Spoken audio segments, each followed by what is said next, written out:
সম্মানী উলামায়ে কেরাম, আপনাদেরকে আবার আমি অনুরোধ করব, আলেমদের সঙ্গী হন, আলেমদের বন্ধু হন, আলেমদের কাতারে চলেন, আপনি সহজেই জান্নাতি হইতে পারবেন। কথা কোন ঠিক না ঠিক? এটাই সহজ। আজকে আলেমরা নেতৃত্বের জন্য আগায় আসতেছে, আলেমরা সমাজের কাজের জন্য আগায় আসতেছে, তাদেরকে আপনারা যোগ্য হিসেবে মনে করেন তো? কথা বলেন, যোগ্য হিসেবে মনে করেন তো? এই আলেমকে সামনের দিকে আগায় দিবেন, এটা আপনাদের সুবর্ণ সুযোগ।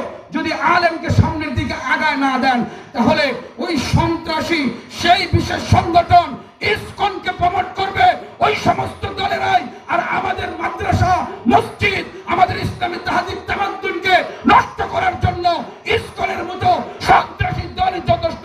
কথা কোন ঠিক না ঠিক? আপনাদের কাছে উদাত্ত আহ্বান, আমরা উলামায়ে কেরামের সঙ্গী হব।